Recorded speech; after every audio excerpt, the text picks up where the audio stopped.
All right, guys. It's your Iran War sit rep for March 8th, 2026. I believe it's day 8. Well, over there, I think it's day 9 starting. I think it's fair to start saying no end in sight on this one. There is no end in sight precisely because Iran is not going to do it again this time. They're not doing the ceasefire, the talk fight methodology that I mentioned in the last sit rep is obsolete with the modern Zionist opponent that wants to simply destroy societies. There's no logic to trying to come up with a rational or diplomatic solution. And so Iran, while they have not said this, I looked around. I've heard people claiming that they're saying this, but I don't think they've said this, that they are going for the exit of the Americans from the region and the exit of the Zionists from the region. They have not said that. They've said we're going to continue until the aggressors are punished.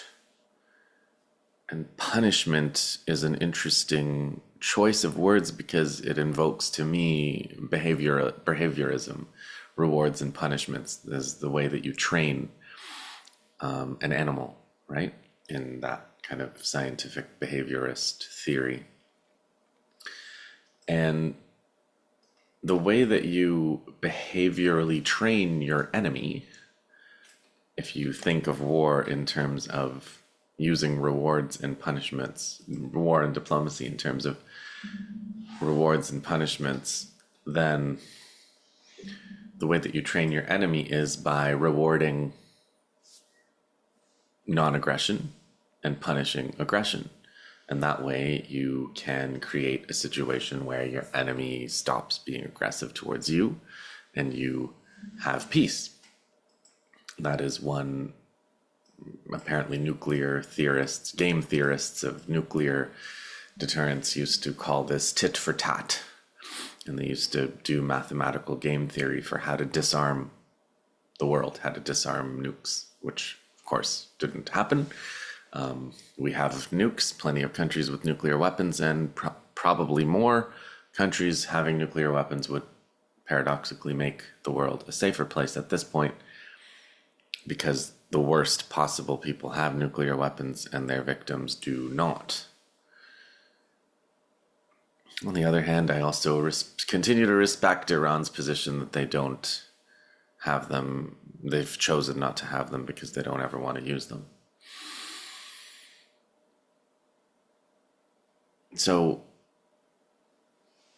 I want to talk a little bit more about this behaviorist issue, because the reason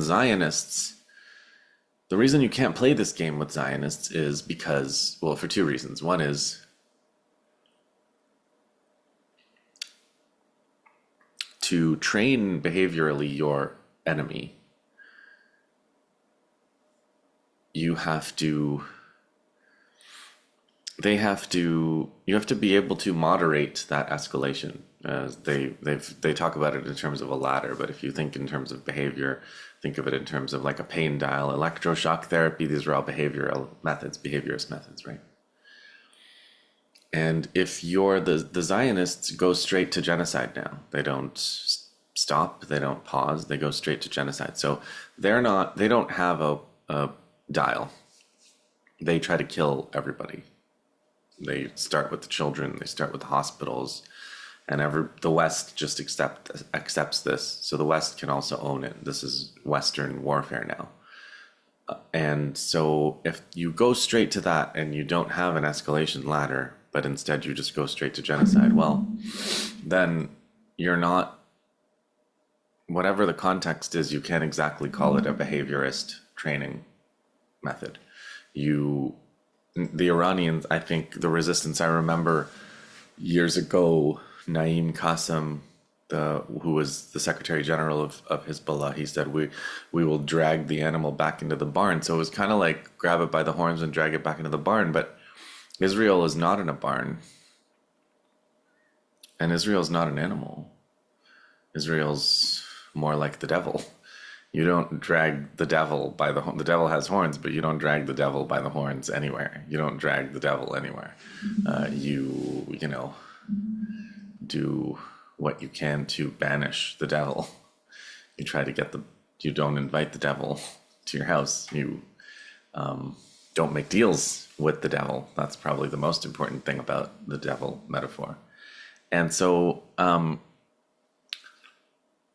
talking, negotiating, the negotiation, the idea of a diplomatic solution or a negotiation or a ceasefire, it's hard to imagine in this context, because what is there to talk about? Iran has gotten into a place now where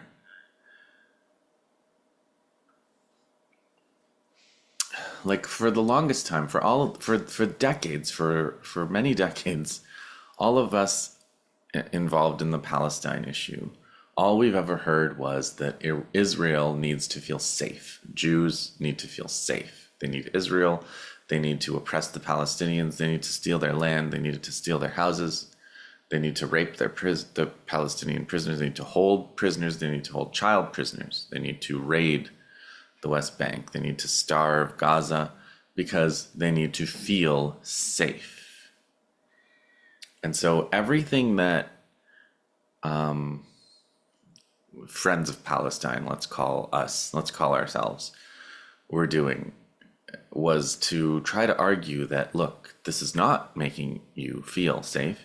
Maybe some of you know the Macklemore song, where he says, it's the third one in this series, Effed Up, where he says, you can add money to Israel's safes, but ethnic cleansing is never going to make Israelis feel safe. And that was the activist argument, was, look, your safety will come from a one-state solution with the right of return. Your safety will come from being part of this region and becoming, living among your neighbors, not trying to dominate and kill them all. Now, Israel has put itself in a position with Iran where Iran, as this 92 million person country of mountains and ancient civilization and technology and science and history and sights and beauty and everything else that the world has to offer that's in Iran. Iran now can't feel safe.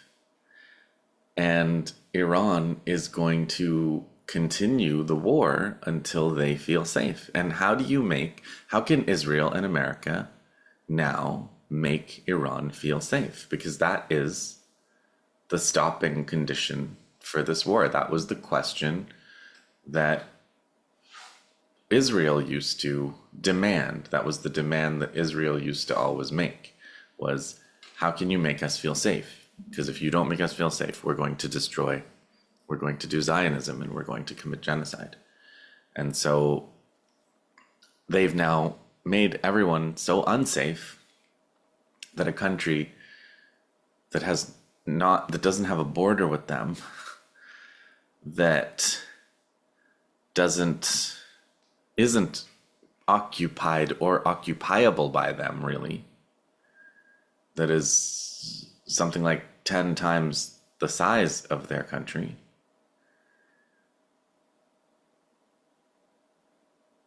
cannot feel safe in that quite distant proximity from them. So now this war can only stop if Iran is convinced that they're safe. And Israel and America have vowed that they will do everything that they can to destroy Iran, and they're going to keep trying. And if there's a ceasefire, Iran knows they're going to keep trying. It's just, ceasefire is just another word for reloading. a stop to the covert to the overt war is just a transfer to the covert war, and their covert agents were responsible for 3,000 deaths in January, just a month and a half ago now, or 2 months ago. So the stop condition has changed. And speaking of safety, speaking of punishment and reward and conditioning in behaviorism, in behaviorist biology, there's concept of operant conditioning, classical conditioning, right? Rewards, basically manipulating the behavior of another organism through rewards and punishments. One thing that I want to talk about specifically with respect to Lebanon, when people are saying Hezbollah should not have started fighting back, it's not an auspicious time, Lebanese people will suffer, etc. I think that to me is part of successful Israeli conditioning. Israel has conditioned all of us to think of their aggression as something sort of inevitable, as like the weather, natural. Whatever decision that resistance makes, they're responsible for, in that sense of human responsibility, liability, moral culpability. But Israel is culpable for nothing. Israel is responsible for nothing. If you hit Israel, Israel's going to hit you back harder. If you do something to Israel, Israel will kill all your children and kill everybody. And that's just how it is. That's just how it is. You F around and you find out, you know? You do an October 7th, you're going to have genocide. And that's just how it is. And that's like the sassy Zionism of like putting a personality disorder, a kind of narcissism, the world revolves around you, and also you're a complete violent monster, and making that cute, right? Making that like a cute, clever, quippy thing. And what that is hiding is the fact that Zionists are not responsible for anything. They just do what they do. And the resistance is responsible for everything. Zionists are responsible for nothing. They're also, gods that can do whatever they want, but they're not responsible for anything. So that's how this psychology works, and it works, right? It conditions people on the receiving end to feel like, look what you made me do, you brought it on yourself. And that's just like a psychological condition, pardon the pun, that I want to make people aware of as you think about what's going on in Lebanon, for example, where the resistance is having a lot of success shooting down helicopters, destroying tanks, fighting Israel right at point zero of the border, hitting their stations with anti-tank guided missiles, basically doing, and also their missile force, which I thought was in a much worse condition. Tonight is the night of condition than they were. So just kind of I'd ask you to consider that we're all being conditioned by Israel to think that Zionists take no responsibility for what they do. And it's sort of like, even if you're not inclined to let them off the hook, you might be inclined to just make that argument of, okay, well, they do what they do and it's not their, like we can't control them. We can only control, or we can only analyze what the resistance does somehow.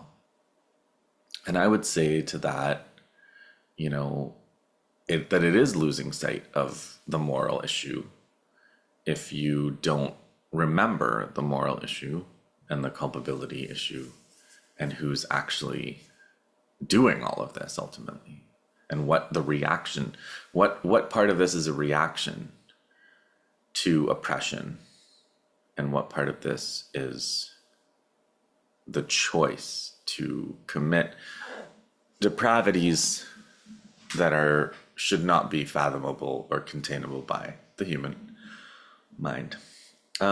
So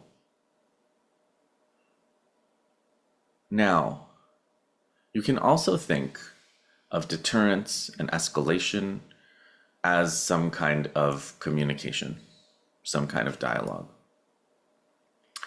And I think that watching this week unfold, I think to me it's clear that the nature of Iran's message, such as it is, has changed.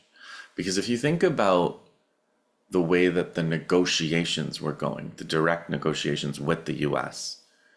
over, when the real estate guy and the son-in-law of the emperor were going back and forth and doing this shuttle diplomacy, and they were going to make a deal. They weren't talking directly. I think they were talking through mediators in Oman, but they were talking. They were dialoguing with the U.S. They had a message for the U.S. And now they don't. So there was this whole tempest, and I'm going to get into it in more detail when I get to the chronological part of this report. But there was a whole tempest when Pezeshkian, the president of Iran, said, apologized to the Gulf states. And for destroying the bases. And he said, we have no quarrel with you. We're attacking the American bases on your territory, and we won't invade you, and we won't fight you unless you host American bases that are American forces that are attacking us. Which basically means we're going to continue to, if you translate that as, the unless, of course, these states are going to continue to host the Americans, and then therefore they're still going to continue to be attacked.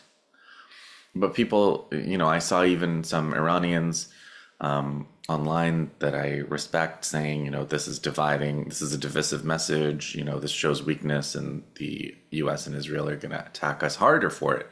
And I thought, no, I don't think so. I think the US and Israel are attacking based on what they can do, not based on the messaging they're perceiving. I could be, wrong, but I think I always like to look at the military logic, what they have available. That's what they have available, what they can do, what they can get away with. That's what they do at any given moment. That's what the Israelis and the Americans do, is whatever they can get away with at any given moment. And what they can get away with, obviously, is a whole lot. But my point is that statement by President Pezeshkian was a statement to the Gulf countries.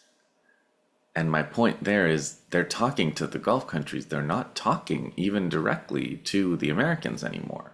The only message to the Americans, apparently there was another ceasefire offer from the Americans behind the scenes. The only message to them is no.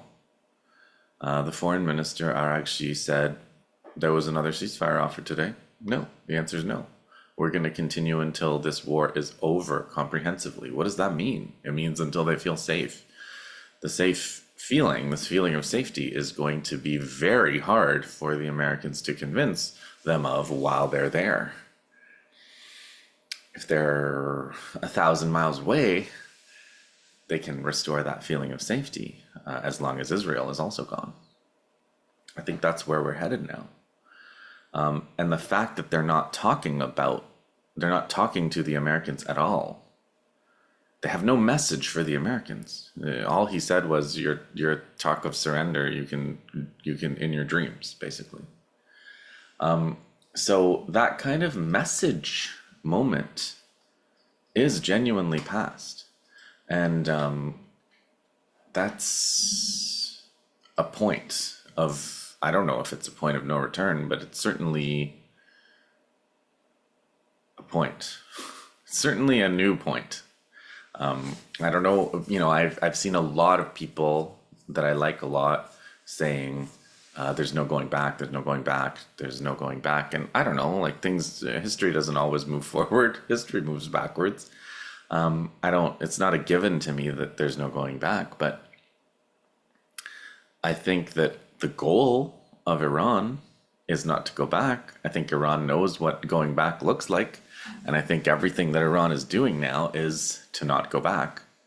So if they wanted to go back, they would be speaking. They would say, "Hey, why don't we go back?" And and like I said on a podcast, the Benji and Indica's show that they have, I said it feels really like something snapped, and it's sort of like we have this way of dialogue and going back, and then we have this way, and we're going this way now, and we're going to keep going this way until we achieve what dialogue and negotiation could not. And the other thing is, I wanted to, again, these are all kind of concepts that I want to cover before I talk a little bit about what happened this week. And there's no hope of being comprehensive with this sheer overwhelm. But I hope I can. I've been making notes over the past few days, and I hope that I've tried to make sense of what I've been seeing, and I hope I can help you guys make sense of what I've been seeing.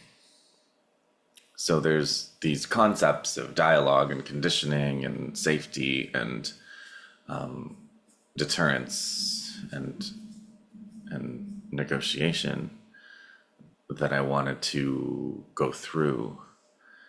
And there's two more concepts that I want to go through. One is the concept of timescale, and the other one is the concept of infrastructure. And then a couple of other minor things, and then we'll do some chronology, and then we'll call it a night. Okay. Whew. So, timescales. I wanted to say about timescales that we've all been hearing about how Iran is capable of long-term planning, how Iran is a civilizational state, as they say. I don't really read history that way. Like, I don't think that Iran of 5,000 or 2,000 years ago, Persia, is the same. I mean, obviously, it has more continuity than France or Italy has with Rome or something. But it was different. It was very different. Okay, the ancient world was different. The world 5,000 years ago is not recognizable in any way. Like, people didn't think the same way. They didn't have any of the same things, etc. But like the idea that, like, they go back to really important moments in Islamic history. The story of Imam Hussein and Ali, and these stories from Islamic history, right? And they're on, like, for them, you can tell the way they talk that, like, these things are like fresh for them. And when they talk about, like, their ancient civilization, it's like it's real. Like, it's not. It's definitely part of their consciousness. Whatever you think happened thousands of years ago or didn't happen thousands of years ago, like, that identification and that consciousness is motivating decision making today. But, like, I don't also want to discount the fact, like, I think it's a mistake to say that US is on some corporate timescale and the markets and all they care about is the this corporation and the profits this quarter and things like that. Because I don't think that's true. I think, for example, in terms of their regime change playbook, in terms of their methods of taking over an economy, methods of destroying an economy, methods of installing a leader, methods of fragmenting a country, methods of using democracy in elections, methods of subverting democracy in elections, methods of using information, methods of using disinformation. These methods are developed going back continuously to the British Empire, at least hundreds of years, a couple of hundred years, I would say. And when I look at what they did in India to take over India during the anarchy in the 18th century, really, and the up to 1857, 1757 to 1857, those methods are very similar to what the Americans are doing in the Middle East. And when I think about Syria or Libya or Iraq, think about Iraq. Iraq was attacked by the Americans in 1990, sanctioned, and then not finally overthrown until 13 years later in 2003. And it's still occupied today and for all intents and purposes. So that process is years or decades. Syria was first attacked, the first campaign against Syria, with including the propaganda to win parts of the left and Palestine movement over, started in 2011. And Syria finally fell in 2024. 13 years. Oh, that's interesting. It's always 13 years.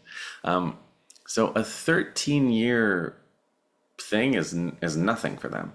They started trying to destroy Iran when Iran had a revolution in 1979. And then between,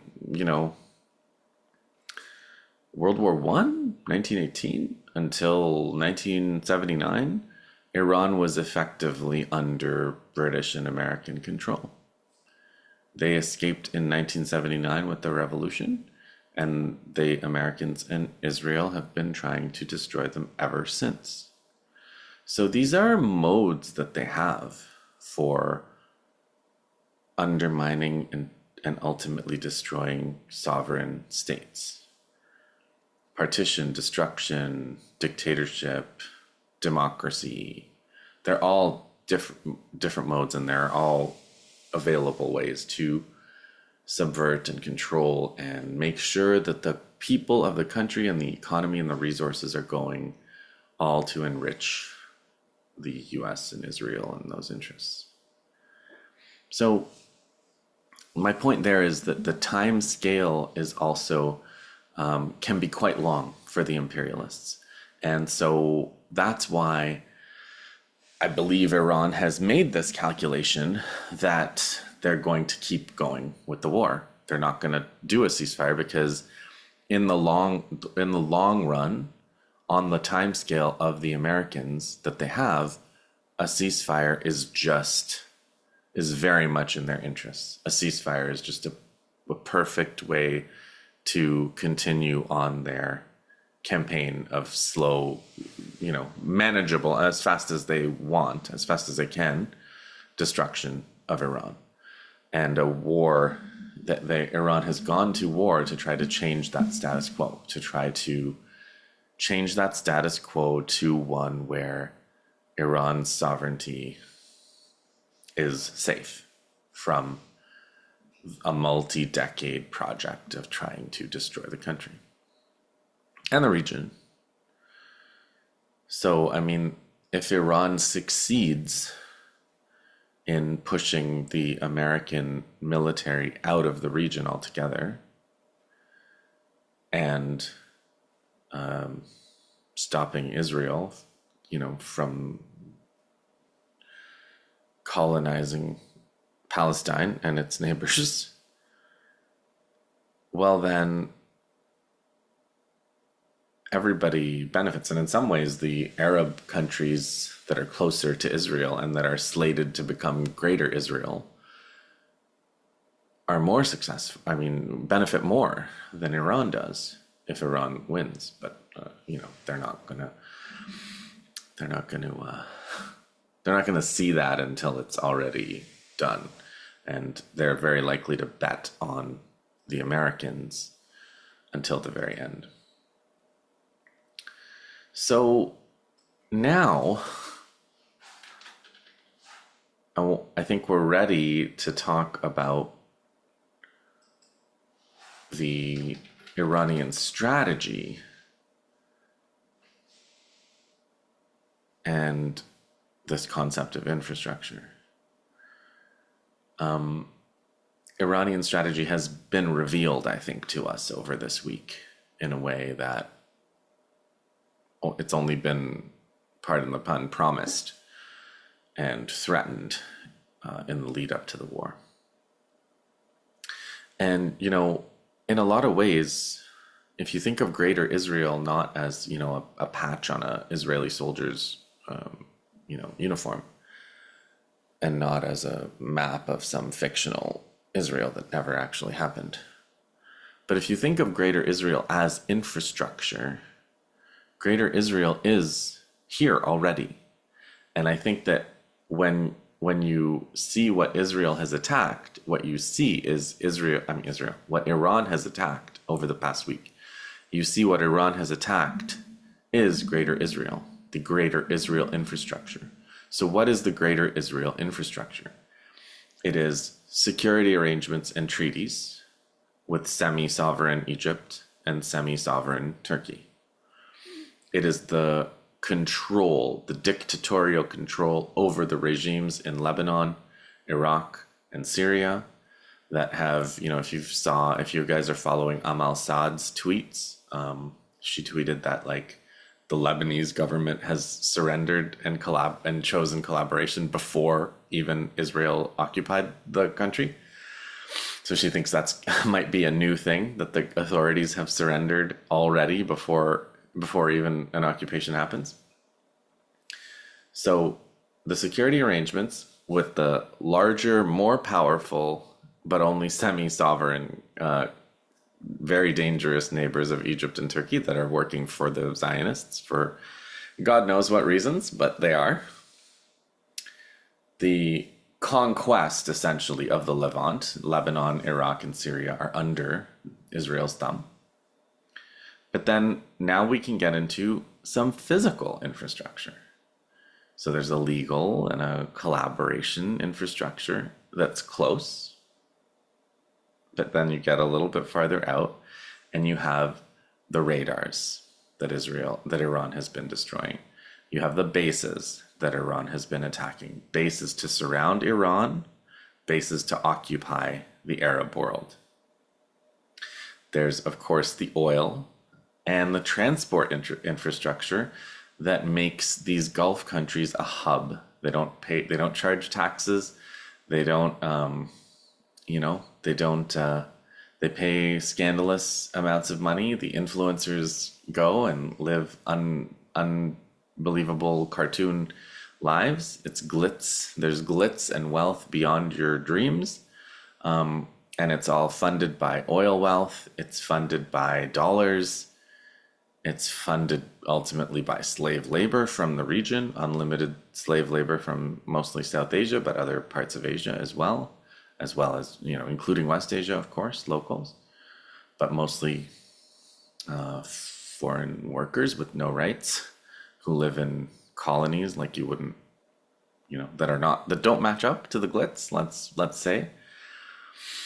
These Gulf states, these so-called monarchies that are basically extended networks, financially, economically, infrastructurally, and militarily, of Greater Israel. And the Gulf states, so far, Iran has been explicit as saying, we're not targeting the Gulf states. However, we're targeting all the bases, all the radars, all the weapons. Those are all fair game, and Iran has been targeting them, as well as U.S. military personnel who evacuated the bases and are staying in hotels. Those hotels have been under attack as well. And then there's the Navy, the U.S. Navy in the Mediterranean and in the Indian Ocean. Cyprus, Diego Garcia. These are part of Greater Israel too. These are floating Israel. These are floating Greater Israel. The aircraft carrier groups the destroyers, the air assets, the missiles, the torpedoes, the dominance of the seas, the seizure of tankers, the seizure of oil on the high seas. This is Greater Israel on the ocean, Greater Israel on the waves. And the Ansar Allah from Yemen drove them far from the Red Sea, and now Iran has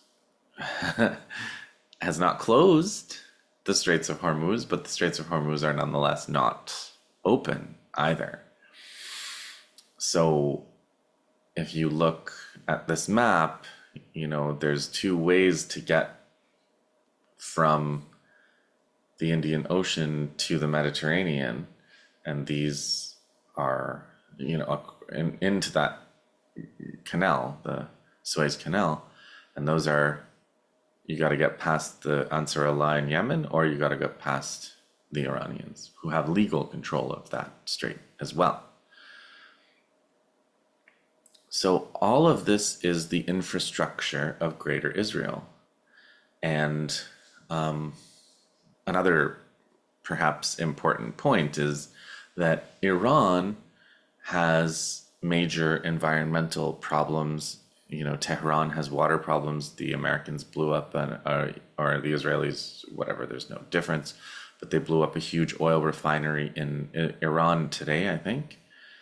And that's going to have massive environmental repercussions. And Tehran has had water problems. They've said they may have to leave. They may have to move the capital to Isfahan or somewhere else. So that's a huge problem for Iran. But the Gulf states, the UAE, Saudi, these are basically uninhabitable places. Yemen has an incredibly productive agriculture, but most of the Arabian Peninsula, including these Gulf states, is basically uninhabitable. They use nuclear desalination to get their water. Their food is imported from elsewhere. And this is going to be, depending on how this war goes, depending on the choices that they make, and depending on whether Iran really feels threatened to the point where they don't want to. Iran's safety condition is either going to be that they're some sort of hegemon in the region, or they're going to destroy the region. These Gulf countries, if they attack Iran's desalination plant, which they have done, and Iran, I believe, has hit one of their desalination plants, but if they start a war of desalination attacks, the Gulf states will not be able to exist. And they'll have there will be a refugee crisis from these incredibly wealthy countries, which is yet another thing that is not, this world is, I said that this world would be unrecognizable quickly in the event of a war on Iran, and we are already there, and it is only going to get more unrecognizable. We could see the depopulation of the Gulf states. The workers go back to South Asia. The monarchs flee to greener pastures, and there's a refugee crisis. So, it could be one of the many horrible outcomes of this war going along, and that's part of why I think Pezeshkian apologized to those states. He was saying, look, we can manage this region. We can fix our relationships. What we can't do is have you hosting imperialist forces to try to genocide our country and genocide Palestine and Lebanon and Syria and everybody everywhere else, and eventually you as well. Um, and so that those countries are part of Greater Israel now, and that is what Iran. You can see the shape of the Iranian strategy of basically a kind of making Greater Israel crumble, starting with the military infrastructure, pushing the Navy out, attacking the radars and missile defenses. So, meanwhile, you can also see the Western strategy, which is terrorism and trying to establish air superiority so that they can terror bomb the population, and destroy the infrastructure and make life unlivable, create millions of refugees, and maybe have a destroyed, a destroyed Iran, like they destroyed Iraq in 1990-91, and then maybe 13 years later they go for a regime change and send in some, king or whatever, proxy or Jolani or Pahlavi or whatever. So I think these strategies are now kind of revealing themselves. Okay, two or three more thoughts before I do some chronology. One is on the information situation. You guys, isn't this a devastating information situation? There's never been disinformation like this. The AI thing between 6 months ago and now, like between June and now, is so intense. AI written text, AI written photos, AI made videos. There's no slant, there's no bias in the slant. There's AI on all sides. There's old photos, there's fake photos. It's just so brutal. It's so brutal. The AI and disinformation situation is so brutal. I've never seen anything like this, and I don't know. I'm sure it can get worse. I mean, with AI Varoufacuses and AI Michael Wolfs, and soon there'll be an AI Justin Pedor if I have enough followers. Maybe I shouldn't try to have more followers. Please don't hit subscribe. Please don't smash that like button. I don't want there to be an AI Justin Pedor.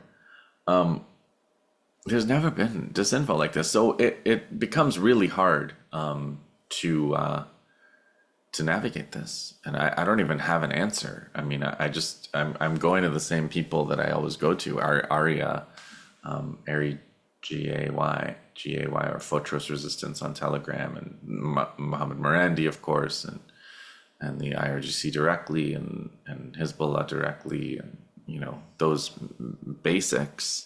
Back to basics for sure. But the disinformation, my God. Okay, that's one point.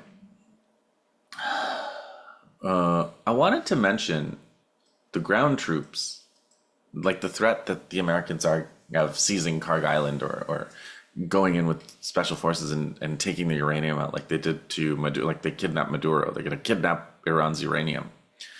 Well, I think that there's a specific doctrine of like the role that the American troops played all over the world was as a tripwire. The idea was because you wouldn't dare to attack American troops because of what it would mean for your country.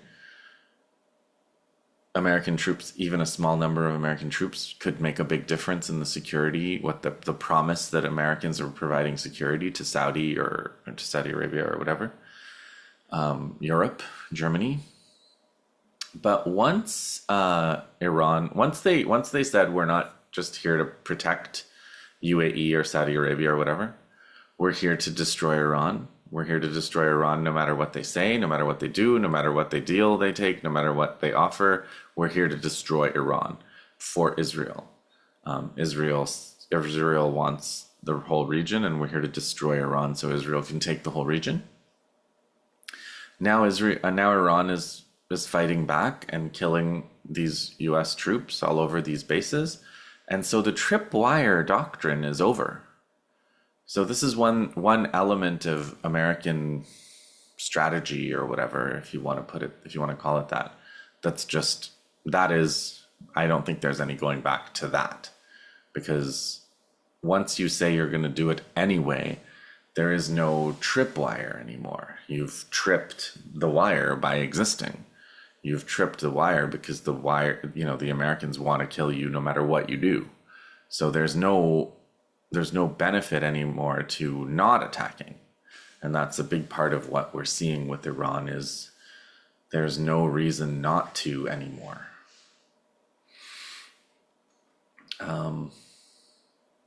And then, I was thinking out loud because of the kind of, because of the idea that Hezbollah, in particular, didn't have like a popular mandate to start fighting again. And I kind of thought did like the Epstein people don't have a popular mandate, and Trump didn't have a referendum on whether people wanted to go to war with Iran, and Israel, if they had a referendum on whether to commit genocide, of course the referendum would have come back. If they had asked Israelis, all the Israelis would have said yes, let's do genocide. They're a genocidal population, but they didn't, and the Israelis didn't ask the Americans whether they wanted to go and genocide Iran, and I don't think that poll would have gone the same. So I don't know that like movements or resistance also needs to wait for a majority. Like why should only the resistance have to wait for the public to catch up, especially when the public is the target of all of these psychological operations? So I don't know. I mean, I just feel like consent of the governed and the nonviolence, they all kind of go together, and they're all methods of defanging resistance so that the absolute 1% minority of the minority can pillage, rape, plunder, and murder. So here's the thing I saw on Carl Za's feed. Never miss Carl Za, you guys. And Carl Za never misses. This is something that's going around on the Chinese web. The deadliest 5 lessons from the U.S.-Israel strikes on Iran. Deadliest threat, the enemy within. Costliest miscalculation, blind faith in peace. Coldest reality, the logic of superior firepower. Cruelest paradox, the illusion of victory. Ultimate reliance, self-reliance. It's an interesting take in a Chinese. I know I'm studying Chinese now for a while, and the nature of Chinese writing especially is like packing a lot of meaning into a few words and characters. And so these are the 5 lessons, and it's a cold, cruel set of lessons. And I think it's interesting to see how people in China are thinking about the war. Okay. Chronology. Shall we do a little chronology? Shall we go from the 4th? Let's go from the 4th to the 7th, okay? And please correct me if I'm giving you... I'm trying to keep... Believe me, I've read a lot of slop, and I've slogged through a lot of low-quality information to come to this. But, okay, as of March 4th, we saw Iran slowing down in terms of their tempo of attacks, although recently they've said they're going to go up tempo. So we'll see what happens overnight here, which is during the day tomorrow there. But they're able to keep Israelis in shelters all day. So Israelis are living underground. Their lives are underground, and the Iranian missiles can penetrate into their shelters. So when they want to attack an important target, they will attack with a missile that can also penetrate into the shelter. So it's not an overwhelming massive barrage. The drones that they have are clearly upgraded. They are depleting the missile shield, which has also opened up opportunities for Hezbollah, and the sirens apparently are constantly going. On March 4th, we also heard the first idea that the Americans were going to sponsor Kurdish militias from Iraq to attack Iran. The Kurdish militias would not have had the numbers to do this. They would have also had the Iraqi militias, which are pro-Iran, behind them. So the whole thing would have been a pretty big disaster. Iran also, I think I mentioned the numbers first. We're talking maybe tens of thousands of Kurdish militias, battle, experience for sure. A lot of corruption experience too. Maybe a fair amount of comfort up there in the no-fly, Kurdistan zone. Directly from the directly working with the Americans for decades now. But, maybe they were going to give it a try. People were worrying about it. But on March 4th, we heard about it. And then, as you know, it's already fizzled into nothing 2 days ago. So the whole thing lasted about 2 days. By doing my sit rep once a week, there's going to be things that rise and fall in between and come to nothing. And this Kurdish story is one of them. Hezbollah joins the war. I think, of course, they joined. They joined, I think, because of opportunity, not because of desperation. I think the past year and a half, when hundreds of Hezbollah people, as well as Lebanese civilians, were killed by Israel, I think they didn't join the war at that point because of desperation. I think now it's not a desperate situation. It's an opportunity because of Iran destroying so much of the Israeli missile shield, in particular, that makes their Hezbollah missile force much more effective. Iran also is drawing away personnel. It's drawing away the brain trust. It's drawing away the electrical and the electronic brigades, the warfare, the propaganda people. It's drawing away the people power. It's drawing away Israel's technological power, and it's destroying their missile shield. So yeah, it makes perfect sense for Hezbollah to start. Now they're ambushing Israelis at the border. I don't know if you guys are back. Ali Mortada is back making videos, and I never miss Ali Mortada either. And at one point he said, he was talking about Smotrich's son apparently was fighting in one of these things and injured. And he said, Ali Mortada said, can someone please send him flowers and say that Nasrallah sends his regards? And that was that was really something by Mortada on that one. Al-Malik al-Houthi, Saeed al-Malik Badruddin al-Houthi, he made a really strong statement in one of his speeches this week on the Thursday speech. And he said, he was talking about the Gulf complicity. He said, Saudi Arabia, Qatar, Bahrain, Kuwait, the Emirates, they cover all expenses. They provide political, military, and media cover for American bases waging aggression against their own ummah, then want the oppressed shackled and restrained, not defending themselves. When Iran retaliates against the bases used to kill its people, these regimes call it aggression against them and rush to defend those same bases. Some even rejoiced with the Zionist enemy as he killed members of their own ummah, shared his joy, celebrated his crimes, but he will not honor their loyalty. The British told their Arab collaborators before them, you believe the deception. That's your problem. You're fools. And so they will tell them again. On March 5th. March 5th was when you probably saw, you guys all saw this, right? The American interviewer interviewing the foreign minister, Araghchi. And he said, are you afraid of a U.S. invasion of your country? And Araghchi, cool as a cucumber, he said, no, we are waiting for them. And he smirked. And the interviewer was shocked. He was like, what did you say? And Araghchi kind of tried to minimize it, we don't want war. But that first line, "we are waiting for them," is what people will remember.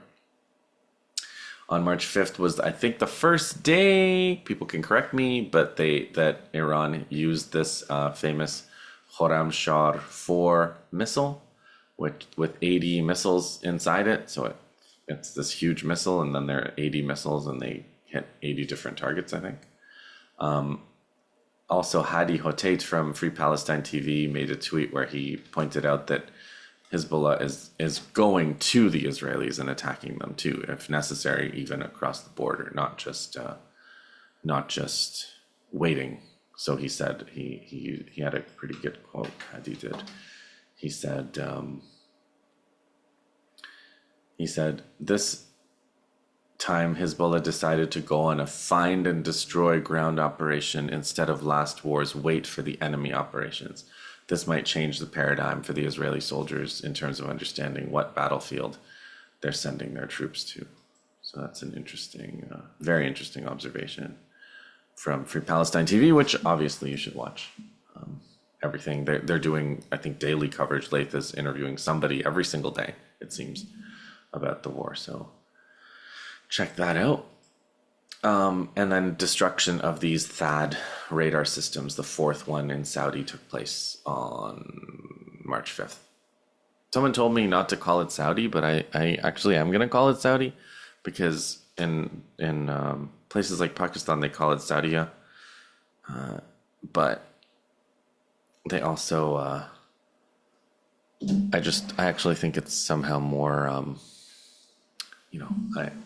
I know you could make the argument that it's like absurd to call a country by the name of the family, but it's also kind of, if you call it Arabia or Saudi Arabia, I feel like that even makes it more possessive, as opposed to like Saudi, which is the place where the Saudis make decisions, or whatever, the state that is determined by the House of Saud. So then there's also, accusations. So Cyprus is hit, Saudi oil facilities are hit, and Turkey is hit these days, 4th and 5th. And locals, as well as, people like Tucker Carlson and Al Mayadeen, I saw, all claim that this was not Iran hitting these. It was Israel, very likely Israel hitting these. Even Azerbaijan was hit, and possibly by Israel. Okay. March 6th, so now 2 days ago. Oh my God, can you believe this? March 6th, Iran hits Prince Sultan Air Base near Riyadh in Saudi. I saw some what looked like serious footage. I think it was from there. I think so. Israel tells Israelis not to share Iran missile attack videos on their socials. Low Key, you guys know Low Key, right? He's a rapper, and he was a rapper. I think now he's a solid journalist with Mint Press and other outlets. He published an estimate that I saw. I don't know where he got it, but he said 1,573 buildings are damaged in Israel. It's quite a lot for a week. The Iraqi forces, the Iraqi militias, the Popular Mobilization Forces, are fighting U.S. forces in occupied Iraq. Iran made a public warning to Kurdistan: do not host attacks or try to attack from there. Kurdistan authorities basically say we're not gonna, and that's how it fizzled. The Kurdistan plan fizzled by March 6th. This is when Pezeshkian says, we have no quarrel with you neighbors, we're just hitting the bases. We won't hit you or invade you if you don't host the bases. And immediately after this, Iran hit these bases again. So it was clearly not like a major policy change that happened there. On March 7th, so yesterday, the US and Israel attacked the Tehran oil storage facility and the desalination plant. This is a huge escalation. I mean, obviously they're trying to destroy the country. Of course they're going to do this. But that means now the door is open for Iran to destroy more of the Gulf and of course, attack Israel's electric and grid and desalination. So, and Trump cites October 7th atrocity, propaganda, and lies as justification. Iran also hit Haifa port as well. And that's yesterday. So today was the day that it was pretty cloudy. There was a lot of footage of a lot of destruction from Iran, and especially because of this oil facility. But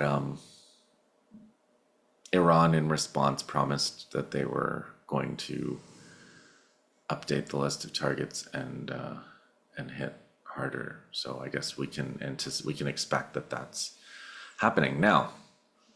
I mentioned the disinformation environment, but there's also a real mastery of censorship by the Israelis. And it's fascinating because Israel is, the only democracy in the Middle East. America is a democracy with the 4 estates, including an independent press. And the censorship is beyond belief. They have had no casualties. Nobody has seen any of the destruction of Tel Aviv. They say the missiles are landing in open areas, apparently. And, we've had 1 or 2 Americans dying in accidents, and that's it. So there's a small amount of footage that is leaked from Tel Aviv. There are Indian workers and people who said they were in Israel and they left, and they're talking about what they saw, and it was, destroyed missiles going into shelters and lots of casualties and lots of destruction. But the censorship is phenomenal. Their censorship game is, top tier. And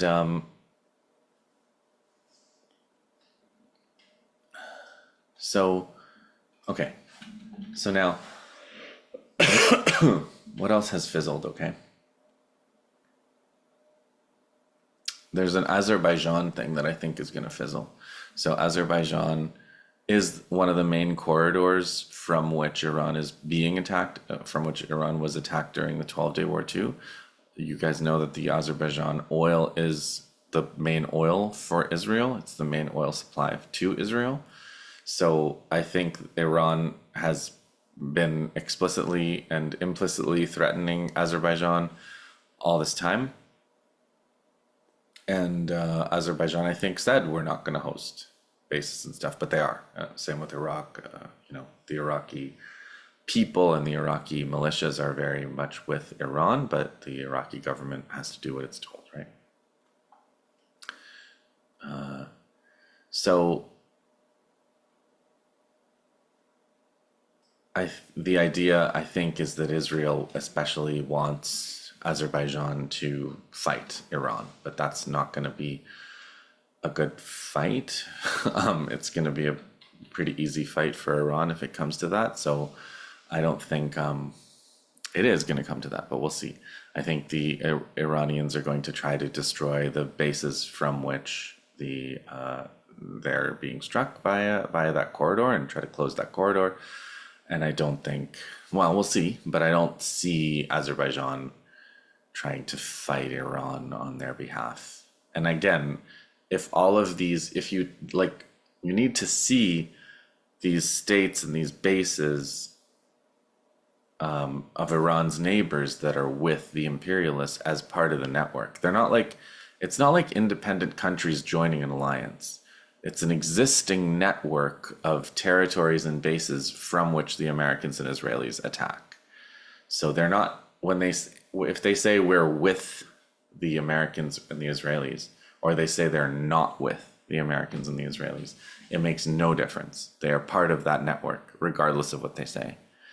And it's that network that Iran is trying to destroy. It's like a fishing net that is closing on Iran, and Iran is cutting enough. They're trying to cut enough links that when the fishing net closes, it just frays and it doesn't catch the Iranian fish.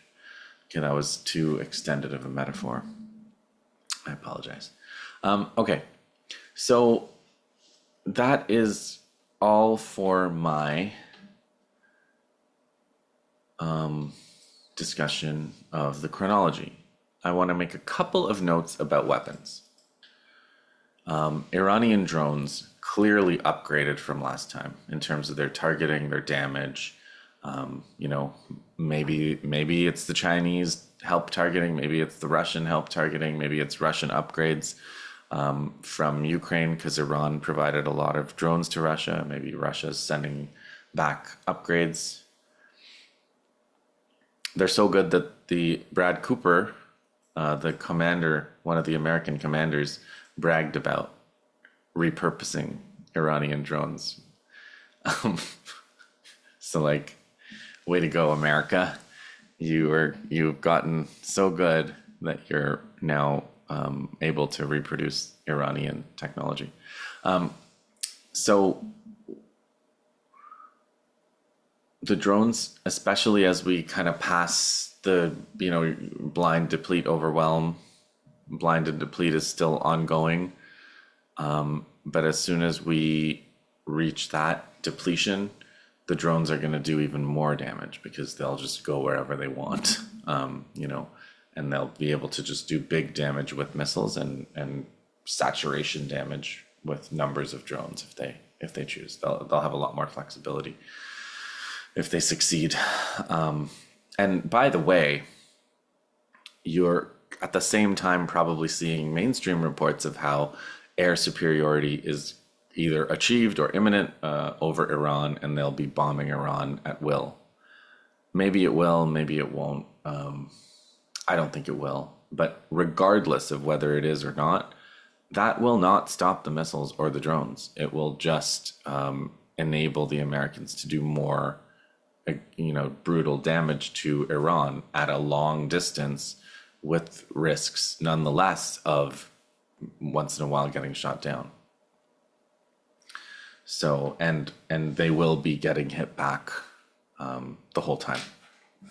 So it is a war where both sides can damage. I mean, Iran cannot damage the U.S., and so it's never really tit for tat, right? Iran suffers the resistance suffers these assassinations. The Western leaders are safe. Iran has its infrastructure destroyed, and like where people live, thousands of people die, and Iran is destroying military targets. So it's never equivalent. It's not really tit for tat at all, but it is this. That's what I'm describing. I'm describing the war that is unfolding. That's how Iran fights. That's how Iran does things. That's how the resistance does things. The whole time the Palestinians were fighting the Israelis in Gaza, they allowed the Israelis to evacuate their wounded, even when the Israelis went into hospitals and murdered wounded civilians and children. So they're not fighting evil doesn't make you evil, guys. Okay? Nothing makes you evil except choosing to be evil, which of course they have. So Will Shriver, also I think a important, like a pretty good commentator, not very sanguine about America's prospects in the war. He's calculated, so I'm just continuing on the weapons file, okay? He thinks the U.S. has about 2,500 tomahawks and 3,000 JASSMs. JASSM, what's a JASSM? It's basically another guided missile. What does it stand for? Joint Air-to-Surface Standoff Missile. So basically the plane flies, the tomahawks go from the Navy ships, the JASSMs go from planes. So the plane flies close to the Iranian border and they fire these JASSMs, and the JASSMs go the rest of the way. They're smart missiles. After that, if they want to drop dumb bombs, they're going to have to suppress air defenses, Iranian air defenses, and fly over Iran, which will render them susceptible to Iranian air defense. They have preserved. Shriver thinks they've preserved their air defense, and they're also painting decoys. And you've probably seen inflatable decoys and painted decoys getting hit. So the only other thing is, stealth. The role of stealth. Stealth bombers. The B-2 bomber is a stealth bomber. It looks like one of the futuristic planes, but this is a war of long distances. Aerial refuelers, hard to be stealthy. Aircraft on the ground, hard to be stealthy. Oil tankers, hard to be stealthy. So a lot of non-stealthy infrastructure is involved in this war to use the stealth. And Iran has the option and is exercising the option to destroy the non-stealth parts of this network. So